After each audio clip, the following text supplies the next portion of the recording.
Happy New Year! 新年快乐！那迎接新的一年，就让我们一起来学学现在最夯的字。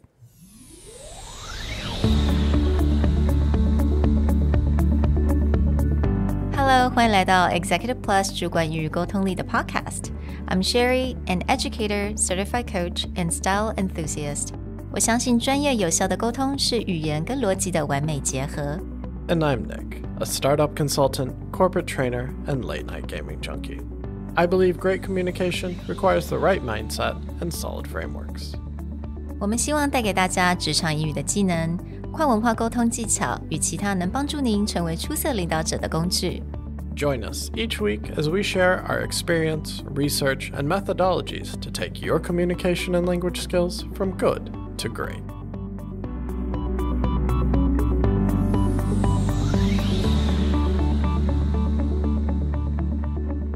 Hey everybody, welcome back to Executive Plus and to the first episode of 2022. To kick the year off, we want to talk about the word of 2021 and words that we ourselves are learning in 2022. 没错，本来我们想说，因为我们历年来都有这个习惯来做，就是整理一整年最夯的字或最多用的字。那我记得去年我们是在 English Cappuccino 有做类似像这样子的一个单元。那今年我们就想说，那我们在 EP 上面来做个这个单元。But I gotta say, after doing a little research, I'm not so inspired by the word of 2021.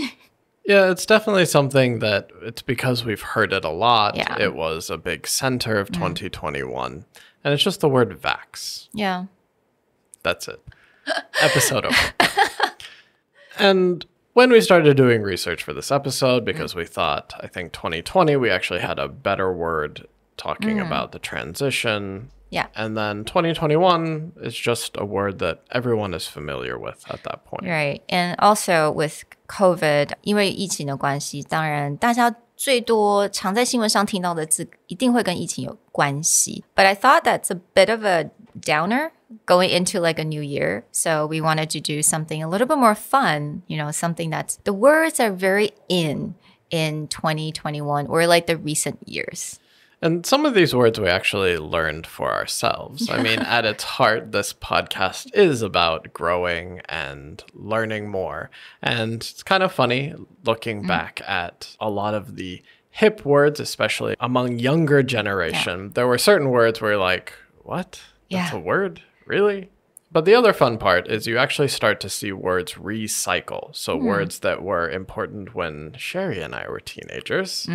Also, words that have evolved over time. I'm always really interested that because I'm someone who spends a lot of time on the internet, a lot of online gaming, I see a lot of words that slowly become mainstream that maybe originated in just one website like Reddit or originated in online gaming. And then it took maybe 5-10 years for it to become standard in most people's vocabulary. I think that's a really good point. 因为我们现在大家在疫情当中，很多人我们的生活在线上的，所以当然啦 ，metaverse， 这些字就会跑出来。那刚刚 Nick 有讲过，因为这近几年这一年来讲，我们在线上的这种 presence 越来越强，很多人在 online gaming 变成一个主业，一个非常强大的一个市场，所以当然就会有很多的新的字会从那边过来。So, you know what? Let's just kind of go over the list. And a lot of things are kind of new to us, but it's really fun for us to learn. I want to talk about the first word. Now, 这个字呢，它并不是在 internet 上面大家会讲的the word of the year. 但我自己觉得啦，尤其是看了非常多的 YouTube videos 跟 fashion makeup 比较有关系的 YouTube video, 你会发现这个字常常出来，也就是 vibe. V-I-B-E, vibe. Now, with vibe, you see this a lot to mean like people are kind of on the same wavelength. They kind of connect, or they connect with something they really like to vibe. I actually remember a hip-hop R&B song that came out a few years ago at this point. It must have been more than 5 years ago, actually, called It's a Vibe. And that was a thing kind of kicking it off. But even now on YouTube, especially influencers. You hear this term all the time. 没错 ，So vibe， 如果你去查那个字典，你会发现它就是一个气氛嘛，氛围的意思。So 如果你跟这个人感觉上，诶，我跟他好像，我们用中文来讲啊，好像有点蛮投缘的。我们讲话或者我们的想法差不多，有那个 connection。So yeah, she's a vibe or it's a vibe。这个地方你感觉很不错 ，it's a vibe. Or I think a lot of influencers would use this when they're talking about products.And fashion and certain fashion statements that they really like. So they would say, oh yeah, it's a vibe. Another word that gets used a lot, especially in the influencer realm, etc., is the word extra. Now, actually, this should be really easy for most Taiwanese to start using because a lot of times 太过分 gets translated as over. Like it's too over. She's too over. But actually, that's not the correct translation. But luckily enough, you now have a word that really would cover that same feeling, which is just extra. Like, oh, that's so extra. She's so extra. Exactly. I think this word is so easy to use. 但 extra 你也可以去讲到一个人的个性非常的 over， 或他的穿着好了，他可能穿衣服非常的 extra。只要是 anything that has to do with too over, that's extra. So super easy to use. Yeah, it's a simple transition, or again, anyone who you see like they've gone too far with some people when they dress themselves in name brands, they do it very classy, very sophisticated. But some people are like, no, I just want the logo on everything. And be like, that's too much. Like that's extra. Exactly. So like Gucci nowadays, it's a bit extra. The next word is back to one of those internet, especially online gaming words that has made it into the mainstream, which is salty. Oh, I did not know it's online gaming word. That is an online gaming origin. Okay. And in English, we have a term to pour salt on a wound. Yeah. Which means if you're already hurt, then salt actually hurts more. 在伤口上撒盐. Yes. And so the idea is that if someone already has an open wound and you pour salt, they usually get like really angry or really upset. So this is where the term salty comes from. It's like when something bad happens to you and the person doesn't like kind of just take it. It just like goes way too far. But the reason it's a gaming term is because this came from the idea that in most games you might have like a big end game boss that you can only beat once a week or once a month. And there's always something from them you want. But then you don't get it like week after week after week, then usually people will just get really upset and we would say they're getting salty. So this is something that online gaming we used like more than 10 years ago. It's very, very common, but now you see it used all the time. So you mean, 比如说我们想要得到一个东西，但是一直得不到 right? Or 或者是我们已经感到受伤了 but we feel even worse because something else happened.So like 有点是伤口上面的伤口 so that you feel very salty?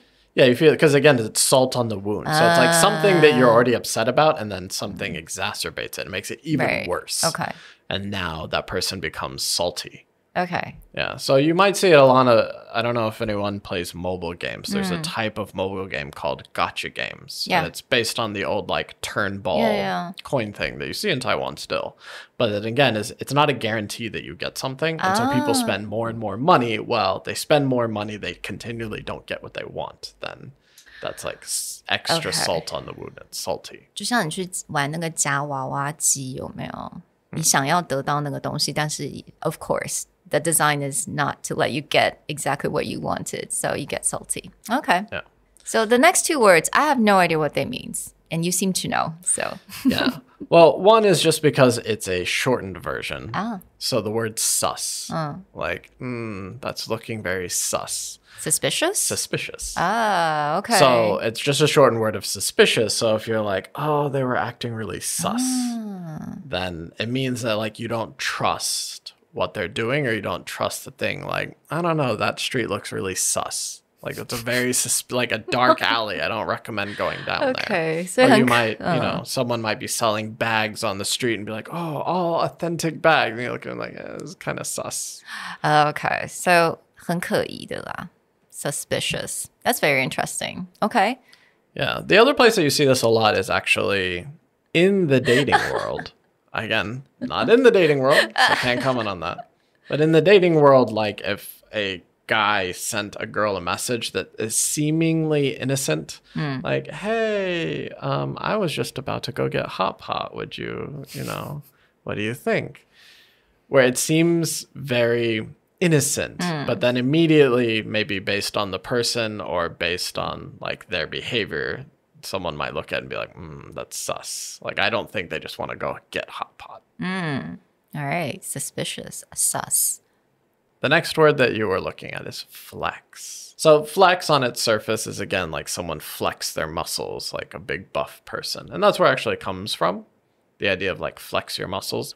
But when we talk about flex on someone, but it's when you know you can beat someone, but you do it in such an over-the-top way that you're kind of showing your superiority.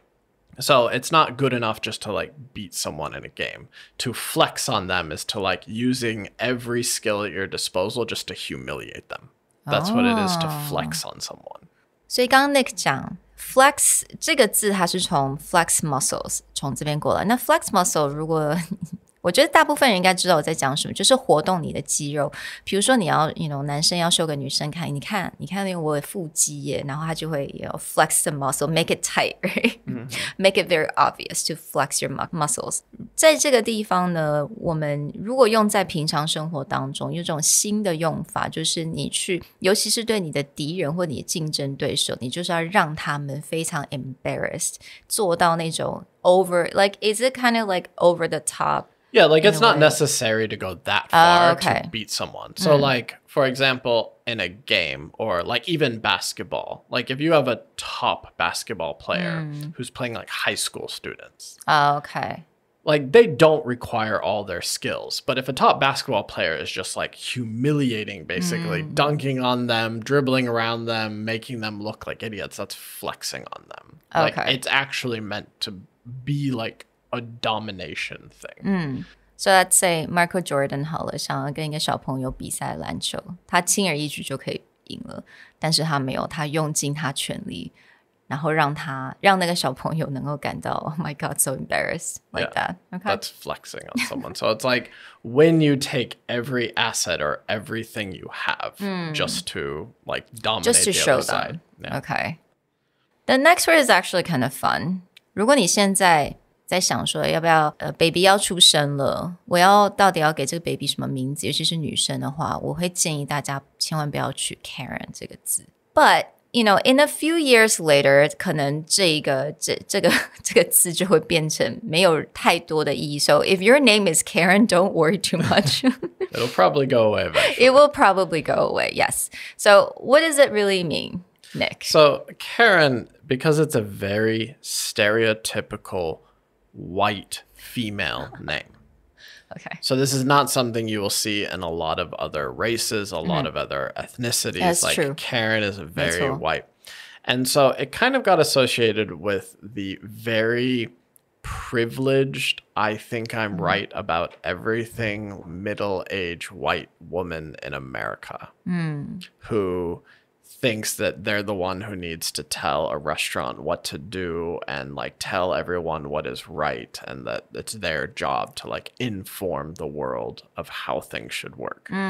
So this has become a very bad stereotype to be a Karen, because it's like someone who is very privileged and still thinks it's their job to tell everyone what to do.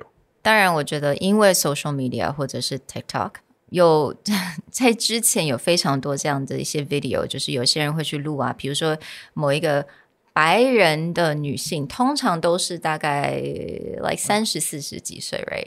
然后她都会去骂其他的一些店员啊等等啊，会去教训人家，这个人他就会被 title 变成 Karen.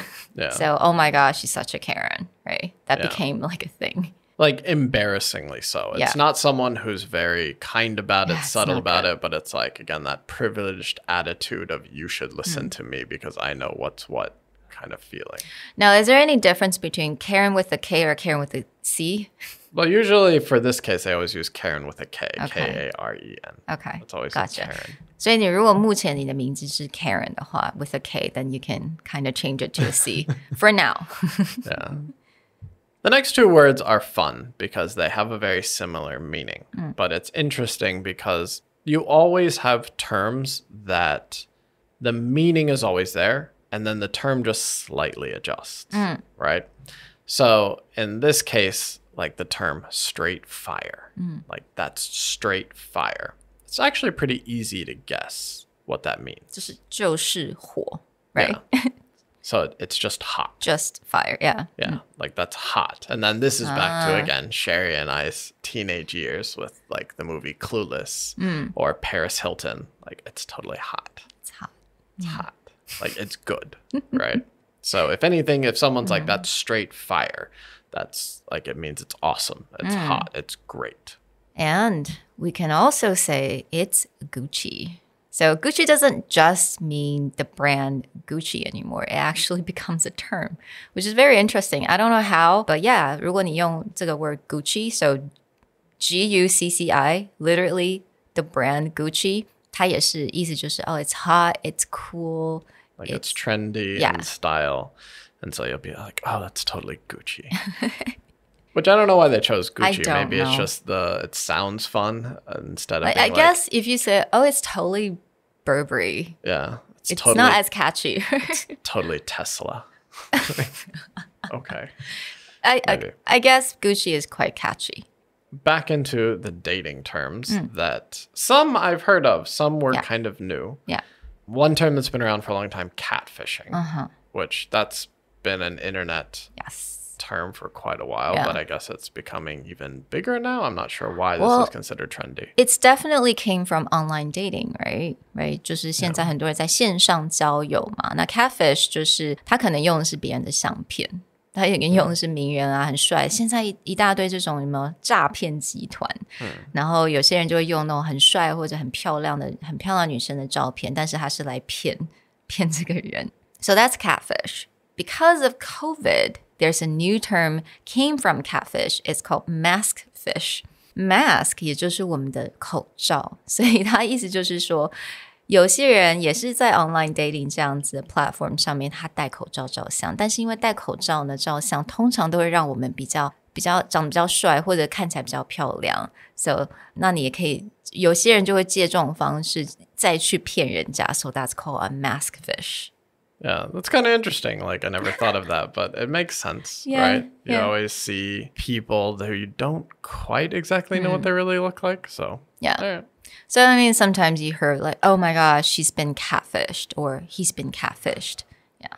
The other dating term is to ghost someone. And this has definitely been around for quite a while, but I guess it's become more prevalent. But basically, to ghost someone is to just disappear. Like, maybe you were chatting on an app or went on a few dates and then that person disappeared from existence. It's called ghosting. Yeah, and then again, I think it's because COVID, 大家很多交友的方式全部都变成 online, 尤其是在国外，所以 ghosting 就变成一个非常很夯的一个字。那 ghost 就是鬼嘛，就是这个人变成鬼了，他不见了，他可能跟你对话非常的热烈，然后突然间这个人就不见了。So he or she ghosted someone. Yeah, ghost. So the last two words we wanted to share with you today are two words that actually neither of us had ever heard of until we started looking at these lists. So the first one is a Finsta. I still don't know what that means. Yeah, I still don't really get it, but it's apparently, I mean, this makes some sense. You and I didn't have social media really till college, right? I'm trying to think. I think it shows I our had a age. MySpace page, maybe the end of high school, maybe. Yeah. Facebook definitely didn't even come out until I was like a junior in college. 好啦，我比 Nick 大1岁. It's fine. I'll admit that. So I think it was probably first or second year of college for me. Okay. MySpace, yeah. Yeah. But now, you know, most young kids grow up with a Facebook or Instagram and they don't want their parents to be connected. I mean, we kind of get lucky from the fact that there's actually a lower chance that our parents are on any kind of social media, so they're not trying to track us. But I guess anyone younger than us, probably that's a thing. Oh, I'm going to track my daughter. Yeah, see, there you go. So a Finsta is apparently a second... I think it's Finsta's like fake Instagram. Oh, fake account. So basically the idea is kids will usually have one account that their parents can friend or their family can friend. And then they have a second account where they actually put like their real stuff. That kind of makes sense. I would do that too, right? Yeah. 你可能不想要你的爸爸妈妈看到你 po 那个 party 的相片，所以他就会有一个 fake Instagram or fake account, basically fake 的账号. So Finsta, there you go. And then the other term that is apparently a thing is spill the tea, which is the updated version of spill the beans. 也就是来吧，赶快跟我讲这个八卦 spill the tea. And you see this a lot on YouTube, I think. A lot of YouTube channels were actually named after spill the tea. So I don't know how it came about, but yeah, if you want gossip, 如果你想要听某个八卦的话, then yeah, spill the tea, please. Yeah, and if you want to have gossip with apparently old people, then you use the original term, which is to spill the beans, which is to gossip. 所以一个是豆子，一个是茶。Spill the beans. So All I right. guess if you accidentally use the second, people will know that you're not hip and cool.